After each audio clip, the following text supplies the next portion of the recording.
Teammates, we are back once again. If this is your first time listening to the Move Swiftly podcast, welcome to the show. Welcome to the number one show on innovative teamwork. It's been the number one show on innovative teamwork for close to a year now. So, it's no plans on stopping anytime soon. And the guest I have on today is a large part of the reason why it's the number one show on innovative teamwork. It was just about 2 weeks ago, I'm going to Duffy's like I usually do, go watch some basketball. And again, guy sits right next to me, and we end up having a great conversation. It turns out he was actually a referee in the hockey at the pro level in the hockey leagues, and we ended up talking and just had a great connection. So with all that being said, I don't want to make the intro too long, Mark, because I can.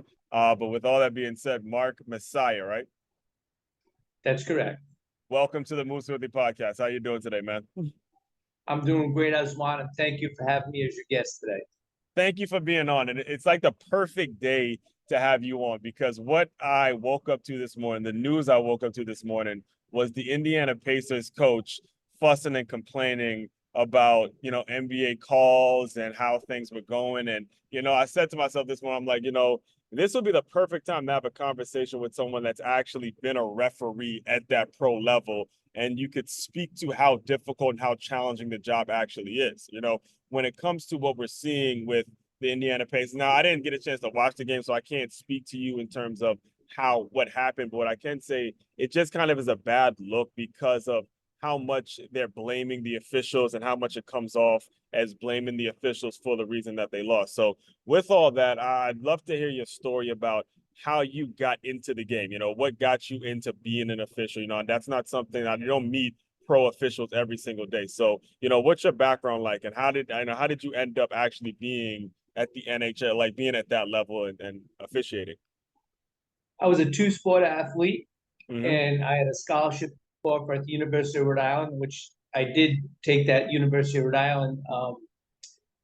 I took that scholarship to go there because I was also a hockey guy and a pretty good, decent hockey player that had an opportunity to play junior hockey in Canada. Right. And, not having a family with a bunch of college graduates, I said, let me go to college to get my education. Right. Use that as a vehicle for a platform to move forward in my life. So I went to University of Rhode Island, I played football. After leaving University of Rhode Island, my phone rang one day and it was Father Newball from the Rhode Island Scholastic League, the high school level. And said, Mark, you were a great skater. Did you ever think of officiating? I could use your help. And of course, I would definitely do that for a man of the road for sure. Right. So it happened by accident. And then I was working some tournaments and I was noticed at the national level. And I got involved in the USA Hockey Four-Step program. And the next thing you know, I'm doing regional tournaments, then national tournaments. And then I was asked to come to camp for the American Hockey League, which I did. And I was selected and signed a contract and worked for the next 21 years at the professional level. Yeah. And then Rod Pasma, Brian Lewis was the one to hire me, but Rod Pasma was in the NHL front office. And I had 9 ice career in the American Hockey League and then 8 years in the National Hockey League as the video replay official. And I had a crazy scene that happened that we'll go on to talk about later, but that is, in a nutshell, how my career started. Yeah, so, making the transition from player to referee, though, can you speak to that a little bit? Because I know as players, you're just taught to go out and play. And you think you know everything. You think, hey, that was a call, that was this, that was that. What adjustments did you have to make to your mindset and how you see the game when it became clear that, look, refereeing was going to actually be your career? What kind of adjustments did you have to make in the way you saw the game and things of that nature? It's truly a huge adjustment in any sport to be an official. Yeah. Because as a player, if you're a cornerback or like yourself, I think you said you're a linebacker outside. Yeah. Assignments, and we know what our principal duty is. Turn the ball upfield. Don't let them get around the end. And that's it. And you watch game films just to learn the other habits of the other team. Well, the reason I'm laughing is my high school coach used to joke with me. It's like, come on, Aswan, blitz or no blitz, blitz or no blitz. Yeah, easier said than done. Right. So in officiating, I still had a thirst for competition. Yeah. And when Father Newball ever made that call, I'm like, wow, this is an opportunity. Yeah. And I even mentioned it to you for you to do Uh-huh. because I got to tell you, officiating takes you around the world. But in terms of an officiating versus a player, as an official, you're responsible for the spirit of the game Mm-hmm. and the feel for the game. And you have to have a field of vision, no different than a player. But if quarterback has a certain responsibility, a tackle has a certain responsibility, a linebacker has a certain responsibility. But as an official, you're responsible for everybody out there, Mm-hmm. the conduct of everybody out there. And keep in mind, as you get up in levels, well, university has tradition, and now athletes get paid. But when I was up, they didn't get paid, Mm-hmm. and now you got people that are getting paid. So there's a lot at stake, a huge at stake. And think about it at the pro level. Tim Collins is a very good friend of mine. He owns Nashville Predators. We've had Yeah. this conversation a million times. He would say, "Mess, I pay millions of dollars in salaries a year. Mm-hmm. So an official can make one call and stop me from getting into the playoffs. And there's a huge responsibility in terms, as I said, the field division and getting the right call. Mm-hmm. But in officiating, unlike playing, you could drop a pass and make up for it in the fourth quarter. In Mm-hmm. officiating, you could not establish a good standard, which has to happen early on in the game. Right. And that's going to control the tempo of the game. You're going to let the boys play, or you're going to let them know you're here. Mm-hmm. And in a football game, basketball game, and any professional athletic game in terms of officiating, the common denominator is standard. Yeah. And that standard has to be established in the first 3 minutes. Now, Yeah. that doesn't mean you've got to make a call in the first 3 minutes, but you're looking for that first call and that first maybe quarter of the game in football, first quarter in basketball, Mm-hmm. that marginal call that me or you as a Right. spectator would say, was that a foul or wasn't? Right. But it's a good one to grab to say, hey, I'm here. Stripes is here, you Exactly. know? And now they know you're here and you're watching for what you want to let go and what you don't want to let go. Right. Because the rule book is one thing, but to actually make the call, the game situation has to be favorable to that too, in terms of spirit of the game. Yeah.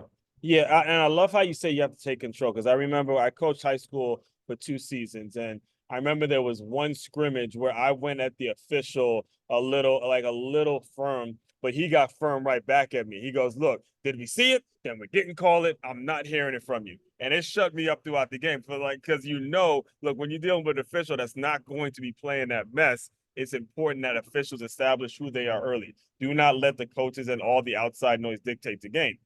But one of the things that actually got said by the Indiana Pacers coach, Rick Carlisle, was he kind of insinuated that because Indiana is a small market team, that the calls were being favored with New York. And, you mentioned people had to get paid. You mentioned certain things have to be, there has to be a financial component to doing all that kind of stuff. So, in your experience, and I know we're going to get into in a minute, but in your experience, when you start seeing calls that are not right, when again, you're one of the people that have articles about you and that you've actually stopped the replay. I think it was like I read the article where you stopped something and you made it so the replay was right and you made sure things were correct. How do you go about seeing all of these kind of politics and this small market team versus that lower market team that's not bringing in any money? How do you manage all that in your own head? Because it seems like it can be overwhelming. Well, let's go back to Rich Carlisle, who, by Yeah. the way, is a great guy, a great coach. But he's going to do what Oswan would do if he was standing on the bench, what I would do, and I'm going to fight for my team. Yeah. Now, it could get ugly, and who knows, but you're going to do what you got to do to get the guy's attention. And along those lines, when I first made it to pro hockey, Barry Trotz, who was the Washington Capitals coach, at the time was coaching for the Portland Pirates. Okay. And I asked Trotzy because he was always a good guy. He kept the game in perspective. And it always come in the locker room after the game, whether it was a shitstorm game or not, could say, Mess, how's the wife and kids? So we kept it professional. Small things, coach. Like you got to do those little things, man. And it's beautiful. So he's working it. So I totally understand when a guy goes to bat for his team. And I've had that happen to me. Uh-huh. And I asked Barry, I says, what advice can you give me at the pro level? He said, Mess, if they're yelling at this level, stop listening. Yes. Oh yeah. The I remember. simple Yep. fact that in the Pacers get into the small market routine statement, and I never read the article, Mhm. but I can see where he's going with it. Right. Imagine being a first place guy and you spent hundreds of millions of dollars to get the right players, and Hmm. you're one play from the thing, and the official comes in. Hmm. You, as an official, better hope that's a good call, because as uh, Lenny Dawson said for the Kansas City Chiefs to an official one day, NFL stands for not for long if you keep making calls like that. Right. So unlike football, and I'm sure they have a very stringent supervision protocol, but in hockey, I think you're frozen right there, Aswan. No, no, I'm not. Okay. I'm not frozen. I'm just as you're talking, I'm pulling up the article that In the you Sports Illustrated. that because I want to read it. I want to read the part of it live on camera so the listeners get an understanding of everything Right. about. Just as you said that, because it is important. It is important, and I remember you actually telling me this when we were at Duffy's. Is when you get to that level, you do actually have to start listening to some of those pro coaches because they do have a point in when you made those statements about how things are getting like how money is being allocated, and then you think about all the people you're in New York, well, you've been in New York area, they want the Knicks in the fight, they want to see a New York Boston slug it out Eastern Conference Finals. There's a lot of people who would spend a lot of money to get that, but the Indiana Pacers, again, you see where Carlisle's coming. So I want to make sure I pulled up that article because again, we're talking to someone that has the credentials to make sure, look, things get done the right way. So go ahead. And I'm you've got to be not and you got to be colorful. And Rick Carlisle's colorful. yes, he is. And again, there's a very good chance that that was a marginal call. And marginal calls should only happen in the beginning of the game. They shouldn't happen at the end of the game, Right. because 20,000 people didn't come to see stripes. Hmm. 20,000 people came to see the Oswands of the game and Yeah. the Michael Jordans of the game, and the athletes. They're entertaining, and that's what they're there to see. They're not to see the ref. Right. So again, at that high level, you have to establish a standard early on in the game. And if you don't, you're going to end up with a bad situation at the end of the game. But you sow what you reap. So Right. you just got to hang in there and follow through to the end. But you got to be fair. And that's why they have black and white. And that's why judges wear black, Hmm. because you have to remain neutral. Right. And you got to also know that there's the rule book that has rules. But I'll give you a for instance in hockey. Hmm. Uh, It was during 1993 to 98, and Ralph Backstrom asked me to work the Roller Hockey International. It's a summer league for ex-pros and guys who didn't make it to the bigs and they needed one more look-see. Hmm. So I did it for them. And Steve Martinson, we're up in Minnesota, and fighting in the rule book is an automatic whistle. And you stop it, you break up the fight, and then you move on. Right. But in this particular instance, there was 21 seconds left on the clock, and the opposing team was going down his goalie on a 3-on-2. And out of the corner of my eye, I see him touch his goon, Hmm. to jump over and clothesline a guy and start beating him up. So Yeah. now he's screaming, Mess, Mess, blow the whistle. Hmm. And I didn't. I let the play finish, and then I blew the whistle. And I came back to the bench. I said, Steve, what do you got? He goes, Mess, you know the rule book, and you know it's an automatic whistle. I says, and you're right, but there's also a feel for the game. Yeah. So now we'd say, just put yourself in the other coach's shoes. Let's say, Steve, that's happening to you. And it's 21 seconds, and you pop a goal and you win the game if I let the play finish. But I blow the whistle for fighting that was Right. happening 100 feet away, Right. almost like that football game this last playoffs in the NFL, Yep. when they call that penalty for the guy standing up. And he just had 1 foot, like a half an inch over the line, and he called back that touchdown against Kansas City. Exactly. That's what I'm talking about, feel for the game. Had that been me, and I'm not saying the official's wrong, because technically he's right, Yeah. but I'd have been screaming at the top of my lungs with 20,000 people in the stand saying, take a step back, take a step back. Exactly. Because we can coach, Hmm. officials can coach, and you know that. You've had guys tell you, hey, last one, listen, that was right on the border.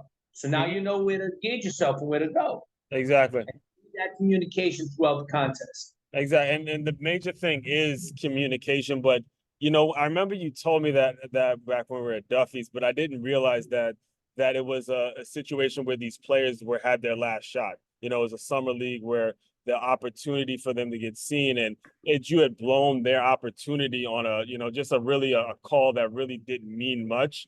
I mean, again, you just have to be a human being at some point, because it's not like the call affected the game. It's 21 seconds and you're going to call something that was 10 feet away. And that's what communication is all about. That's what having a feel for the game is all about. And that's what I was getting at when I asked you about the transition from player to referee. And so many times do referees get a bad rep because you're only going to get noticed. You're only going to get talked about during the bad calls. That's it. What you do, if you're doing things right 99% of the time, the only thing that's going to make news, the only thing that's going to be on ESPN, like, think about it. The only thing that actually hit ESPN this morning was the kind of the questionable call with 5 seconds left to go when they call back the double dribble.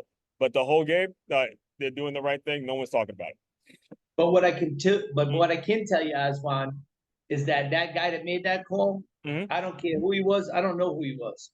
Nobody feels worse than he does today. Yeah, it's tough. Because he reflects on it, but you can't, because a lot of times an official, it happens in a split second because of the speed of the game. And you go, was it or wasn't it? In hockey at camp, they teach it was it or wasn't it? It wasn't. Because you're much better getting out of that hole than to say it was, and they do the video replay over, and then you say, holy shit, it wasn't. Yeah. So don't guess. If you're not 100% certain, do not blow the whistle. And that's where the communication comes in. Absolutely. And it happens so many times, and you've seen it, because guess what, Aswan? You knew all the tricks of football, and I knew all the tricks of football and hockey. So I was the bad guy, and I know how to get away with it. Exactly. So that's what makes you a good official, because now you're looking for that, and then you go over to the guy before he gives a hug, and you say, Aswan, I saw that. Right. Please do me a favor. Keep the spotlight off of me. I'm going to keep the spotlight off you, and we're going to let you guys play. Exactly. In a predicament, my arm's going up, the flag's coming out of my pocket, and the whistle's getting blown. Yeah, it's important. I mean, now you got me thinking about it. Man, again, we could talk for hours, but we will get to the article. But I do have to make sure I tell you the story before we get to the article. I want to hear it. I had a late Coach John Vassell. So I played for two undefeated teams in my life. One was 2002, and the late Coach John Vassell. He passed away about 5 years ago now, and he was a great guy, just great guy. And one of the things that he did, it was during that undefeated season, we were hyped, and we would hit guys after the whistle. We were that team that would be really cool, like really on the line when it comes to unsportsmanlike conduct, right? So first play of the game, our star player, Surly Monzi, he knocks the guy out. He jumps up. He's like, just absolutely feeling it. Gets flagged for 15 yards, right? So he brings us all in, and he has the ref explain to us what the unsportsmanlike conduct is. And that changed the whole game for us, right? We were under control. After he calls a penalty, he goes to Salih. The referee goes to Salih. He goes, hey, by the way, good hit, man. But just next time, don't do all that jumping up after. And it taught me so much in terms of communicating with authority. Just that story in itself, and just actually hearing you talk and thinking about Coach Vassell and everything he taught us as men, when it comes time to go and get those jobs, when it comes time to have those interviews and have those conversations with authority, so much of what we learn as a player, you know what I'm saying? So much of how we communicate, all of that stuff starts making sense. And just as you're talking, I'm like, wow, I didn't even realize that. And again, coaches who are listening to me, make sure you're follow the John Vassos bro, the late John Vassos. Again, he's still here in my mind because of those were the little lessons that the game teaches. You know what I'm saying? Like that, that's what's incredible. And you've been there, you know it, and I've been there, and I know it. And I got to tell you, what I used to say during the warm-ups and stuff, like if something happened a week before or something was on TV with Rick Carlisle or something, I'd go over and I'd say, listen, remember one thing, guys. I don't know about you, but I looked at my check and it said NHL, AHL. It didn't say my Messi or nothing like that. That's who support us. So we're all in the same boat. We're all going down the same river. Yes. We're all brothers and sisters, no matter what. Right. So have a good spirit of the game, be a good sport, and just put it on the scoreboard. If you're that bad, put it on the scoreboard, make it happen. Right. I mean, and like I said, and that was one of the guys who taught us, look, you can't leave the game for the referees to decide. We're not going to be that organization running around when we lose. Oh, okay, the refs cheated. The refs did that. Did they miss some calls? Absolutely. But you look at most of the games, they're going to miss some calls both ways anyway. So you can't even leave it for the refs to decide. You got to go out and punish dudes so bad that the refs can't do nothing. I don't care how much the refs getting paid. If you go out and punishing the cats, they can't do nothing. And by the way, I also coached with Eddie Lee, who's the #1 pick for Quebec Yeah. Nordiques. And we coached in high school together. And that's the first thing we'd say in the locker room. Don't let them in the game, because the second you do, you're going to lose the game, man. Keep them out of the game. How do you do that? Put the puck in the net. Put the ball in the end zone. Right. Don't worry about them. They're human just like you are. We drop balls. They make bad calls. Right. It's part of the game. And Exactly. that, by the way, is part of life. That's part of life. And that's how we learn to be good people in life, because of sports. Exactly. And well, that brings me to that, because I want to make sure I get this excerpt in, because you were one of the people that saw a play. You saw a play. Now, this was back, I'm assuming, when NHL didn't have a really solid replay system, and Correct. saw a play, and it was a video replay judge, Mark Messiah, attempted to phone the off ice officials stationed at the timekeeper's bench, but NHL doesn't know why the call went unanswered before play resumed, meaning Davonsky's ruling couldn't be corrected. Couldn't get through. Davonsky said Messiah after the game, which the Coyotes lost 4-2.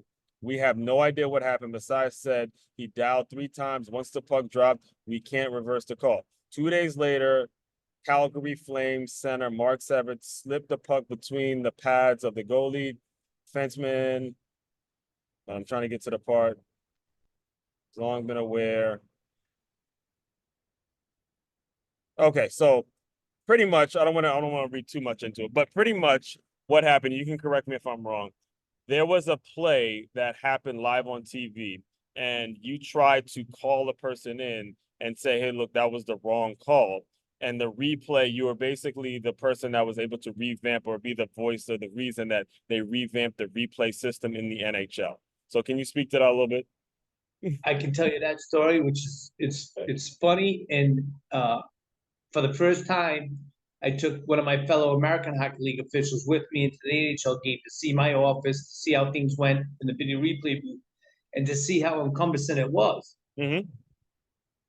But one of the things I had noticed when I first started doing it, we had VHS, and we had to call down to the ice. What year was this? April of 2002. So 2000. Okay, all right. So And it Robbie wasn't like Fitzgerald DVDs and like right. So it was still new. I mean, it was new in football too. So this was just new. Replay was new. So football, you have big stoppages between plays. Hockey, you could go 2-3 minutes without a stoppage. Without stoppage, So if right? that I guy got you. don't pick up the phone, Right, play goes on. Once that puck drops, you can't give him the goal. right, So I see it's a goal. I call down to the ice surface 3 different times. They don't pick up the phone, because remember now, in hockey, you got all the glass, you got 20,000 people. People are right on top of you. mm-hmm.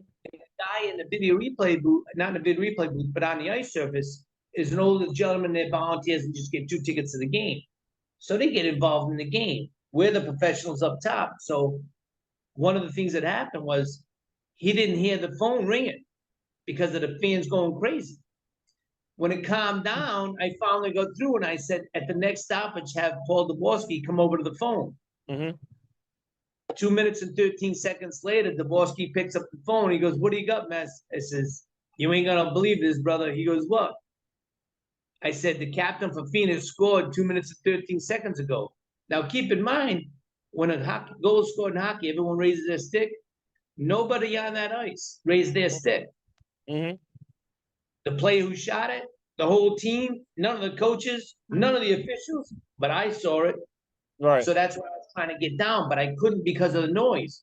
Right. So I'm on the way home, Oswan. The phone rings. Jack picks it up because I'm driving. He holds it against his chest. He goes, that's Jack Gregory from the NHL. I said, give me the phone. Mm-hmm. He goes, Mess, what happened in Boston tonight? Mm-hmm. I go, you want the truth or do you want me to blow smoke? He goes, I want the truth. Right. I said, the video replay system we got to fix. He goes, what do you mean? I says, the standing operating procedure says you look at the play 3 times and then you call down on the ice surface, you give the thumbs up. In reality, the most you could see is 1.5. So I never had a chance because they never called down. When I called down, they didn't answer the phone, so I couldn't even communicate Right. because they heard the noise. So what they did on my phone call conversation with Jim Gregory the very next day, they went through all 30 cities based on my testimony. And instead of the phone ringing, they had a strobe light on the phone. So even if the crowd's going crazy, you light up like a Christmas tree. Right. When I make a call now in the new system, and they went from VHS to DVR. Right. So out of difficulties grow miracles, just like in life. Yeah. That tough situation ended up changing the whole system for 30 cities, and now we're ironclad in terms of video replay. That's I mean, listen, that is great because it's very rare that people get a chance to understand how these things get put together. To the common consumer, to the viewer, they're like, look, it works, it doesn't work. But when it comes to building things that last, and again, one of the messages that I try to convey on the show every single day is you got to play the long game, man. And if you want to play the long game, there's people that you have to have in place that are doing this from the goodness of their heart. If I'm not mistaken, what would have happened if you didn't call? Like, would you have lost? Like, you saw something wrong, you reacted to it, and now the whole system has changed. And that is something like, I, as a so, person, couldn't go on fibbing yeah, no more. I right. had to, and I told Jim, I said, Jim, I don't mind doing this game. I would doing this job. I would do it for free. Yeah, Like anyone in the room would say, you want to work the game tonight in the NHL? Everyone would raise their hand for free. right. But we have to remember now, you got a certain responsibility because think about it now versus when I first started, it's $1 billion industry. So Hmm. people's careers, everything is based on their performance. Hmm. And the last thing we want to do as an official is ruin that. The reason why? It's paying me to have a good living. Hmm. It's paying the players to have a good living. We're back to the boat in the same river, going down the same stream. So we all have that common bond. Right. And that's why you got to be good. Right.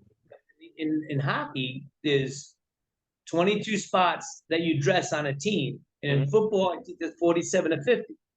Right. And anyone would do anything to have that uniform on. So that responsibility ultimately comes back to the official and the sportsmanship and the way you control the game. Hmm. And like I said before, that official, and even Ricky Carlisle the next day, wish he would have had better words, but Right. it's the battle. And Right. I tell you what, not only am I going to fight my team, you may have to eject me out of the game Right. because I want to wake up my team if that's what I got to do to get them going. Because we shouldn't be in that situation anyways. Let's win the game and keep the officials out of it. Right. Now, you're obviously someone that has dedicated a lot of time to his career, and one of the things that we actually did kind of speak about when we were in Duffy's is, your family, how you find balance, and I believe you left refereeing, and you open your own pubs, and you met a lot of great people and things of that nature. Can you speak to a little bit about how things were once you retired and what got you to Palm Beach? Because it really is a lot of touching stories in terms of just good people, good people that you were able to run across just at a bar, just opening. And I'm not sure what the relationship is with your boys now, but I'm sure they're very proud of you. I'm sure they're seeing everything you've done, everything that you probably might have missed out on back then. It's probably making sense to them now because we as men, we don't know, we don't know what our daddies actually go through as men. We're that gender, and I know a lot of ladies gonna hate me saying this, but we there's always kind of a double standard when it comes to us men. We have to provide something. We have to provide something as men to be accepted. There's an agenda. Like that guy has X amount of this. Woman is going to be accepted in certain wings, but for us, we're one of the few genders in which there has to be some sort of an agenda when it comes to how we work with people, if you get what I'm saying. And only a man can understand these things. Only a man can actually understand what I'm saying. So let's speak to that a little bit. I like you as one Mm-hmm. was exposed to a lot of great mentors, our Mm-hmm. ex-coaches, successful people in the community. And then as we get older, we realize the importance of the platform that we can get from having this kind of exposure Yeah. and to learn and to teach us that sports is life. Yeah. hard work and discipline. When life gets harder, we got to be harder Mm-hmm. to be successful. And through that experience, we can reach down to the younger generation and make it and teach them, the future leaders of this country, on what we had been through and what they need to do to carry on. Mm-hmm. And it's about finding mentors, finding positive people, positivity. Don't look at the glasses half empty, look at the glasses half full. Mm-hmm. Work hard. I mean, the old saying goes, kids in sports stay out of courts.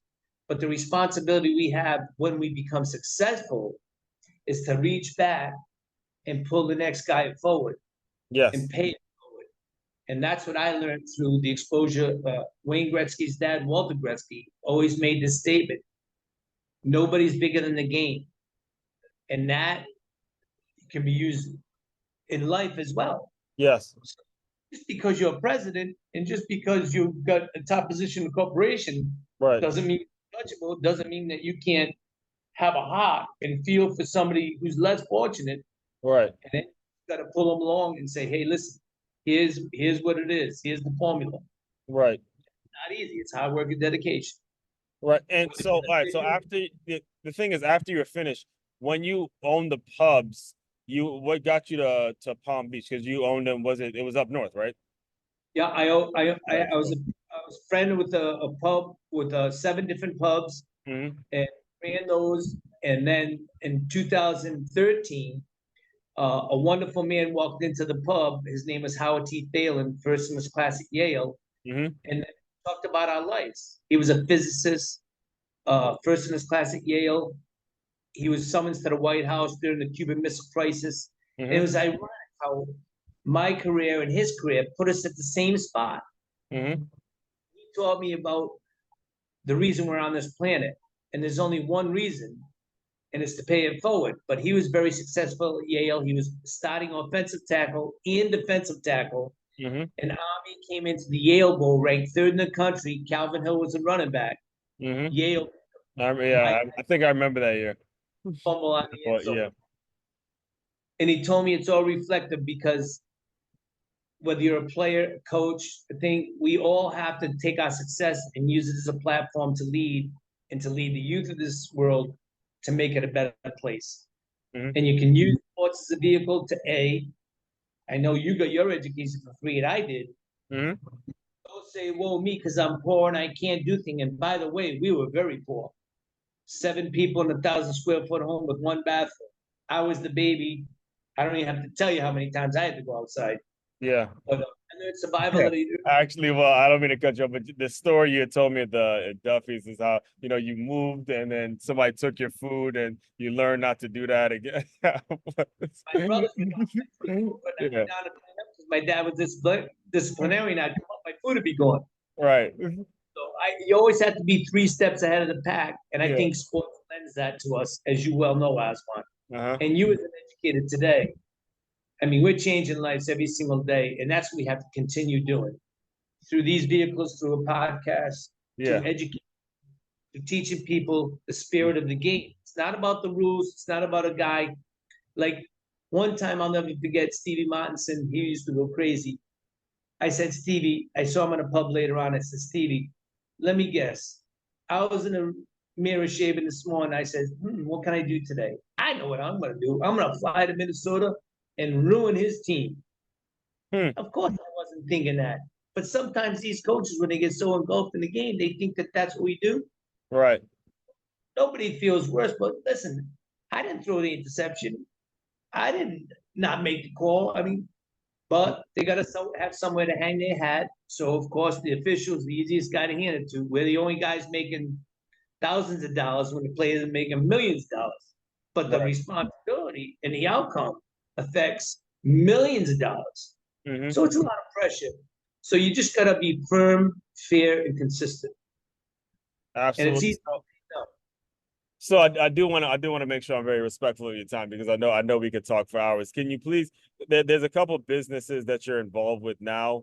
Now would be a great opportunity to talk about that as well. So I'll go ahead and tee Okay, up. As an athlete, I do a lot of research, and as you know, our bodies are beat up. So Mhm. our recovery time, and now I still stay in shape. I try and do 20 miles a week running like you. Mm-hmm. And recovery, I'm involved with this company called Evolve, and it's hydrogenated ion water. Now, when I first got introduced to the study and I read all the studies, there were a couple other companies I was involved with, Aqua Health.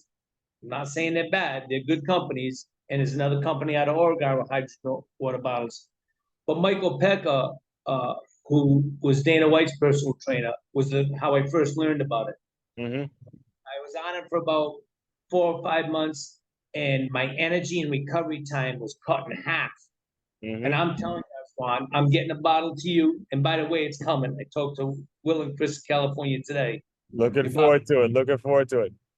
we need to put this in the hands of the arsenal of the coaches and in football and basketball and everything in terms of recovery. Because I don't have to tell you when you Yeah, go full out game what you feel like the next day. And even exactly. in halves and stuff with suck on oranges and stuff, 8 ounces of hydrogenated ion water, it'll put a glide in your stride like you ain't never felt before. And our bodies are made of 62% hydrogen. Mm-hmm. So this is definitely going to lend to better performance. And we can, through podcasts and stuff, put it in as many people saying as we can. They can see for themselves. Right. And we're always looking for that advantage. And this is one great one. All right. All right. And is there EOLB. Yeah, and I'll make sure I include that in the show notes as well. So before I let you go though, is there, can you please just kind of tell people what's next? What do you have going on? How can they support you and anything that you're doing in the future? Uh, there's only one thing I want to do now for the rest of my life, and that's pay it forward through situations like this. I've been on TV shows before, and people would always ask me the question, this is where I'm coming from, Aswan. Mm-hmm. Mess, what was your biggest accomplishment? Was it the Olympic Festival in 94? I go, no. They say, was it the World Cup in 96? Mm-hmm. Was it the 10 World Championships in the International Ice Hockey Federation? I said, no. They said, what was your biggest accomplishment? I said, sitting across from my mom Mm-hmm. 2 weeks before she passed, and she called me her hero. And if everyone could understand that they take us into this world, we got nothing, we're uncontrollable, they take care of us, clean up, poop, and everything. And then as we get older, we kind of miss that whole thing. So we have to give back instead of take it away. We have to give back to society. We have to give back through our experiences and use those as a Mm-hmm. platform to get the message across to the youth of today. And that is extrapolating forward. I'd like to do that.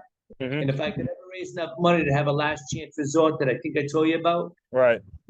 I would like the court to send me all the troubled kids that have waived out of family court Hmm. into adult court and sentence them to me. Hmm. I could give them a little tough love and teach them what responsibility is, and communication is, and that love is a cure for hate, no matter what. Wow. That I've had tons of people on this show. I've yet to hear someone say that. So God bless you for wanting to do that. That is that's awesome. Because he put us together, and Yeah. there's a reason. What's the best way for people to reach out to you? Would it be Facebook or email? All this will be included in the show notes as well. Facebook, MJ Messier, Instagram, Messier 25, and MS 12 at Mhm. AOL.com if they want to reach out. If they're going through a hard time or anything, I'm there for you, whether it's 2 o'clock in the afternoon or 2 in the morning.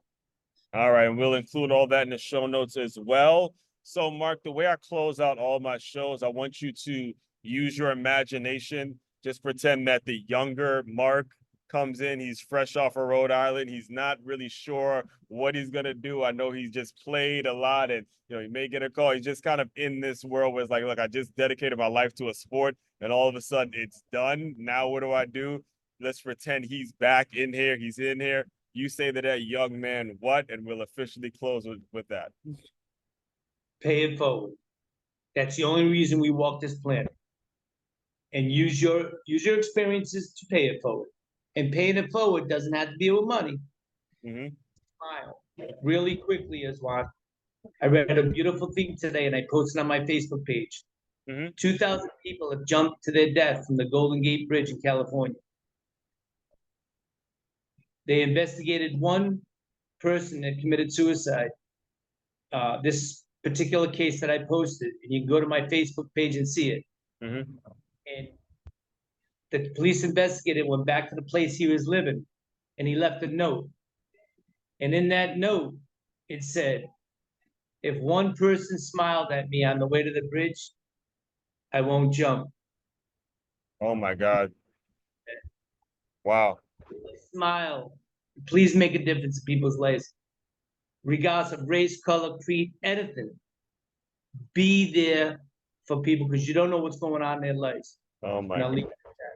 Oh my gosh. That's a lot, man. So Check out my Facebook page. Check this guy the way he tells a story, man. I cry every night when I see that. yeah. I love Listen. that stories because it's guys like you and me Yeah. who are in the trenches, and Mm-hmm. now it's successful. And we can pay it forward. Mm-hmm. We gotta be involved, man. We gotta come off the sidelines of life and get back in the game. And I'm Absolutely. on your chin strap. Absolutely. Got to get back in the game. And you know, teammates, again, I've been doing this show for 4 years now, and every episode I give you more and more and more. And these are the reasons I started the show, not for money, just to give you something to tune into, to give somebody just a little bit of hope, because you just never know what an individual is going through. So with all that, you got to tune in and understand we get the year we're born, we get a dash, and we don't know when that year is going to end. Do not ever take for granted that you're even able to listen to this right now. Don't take for granted the fact that you're here. And listen, it's a lot of pain going on in this world, and don't ever think you're in this thing by yourself. Which is why, again, pointed the business, innovative teamwork. This is why I preach innovative teamwork. This is why I just do what I do. All right, so all that Thank being you very said, yeah, oh, my pleasure, man. Thank you, and then we'll continue the conversation, man. I'm glad I ran into you. We'll do a lot of things moving forward, especially as football season's approaching. And looking forward to really working with you, Mark, man. This is going to be some great stuff, man. I truly believe, I truly mean that, man. So, with all that, Love you, my brother. And thanks for walking into my life. It happened. it happens. It happens. It happens. All right, fellow teammates, continue to move swiftly. We will talk more soon. Thank you.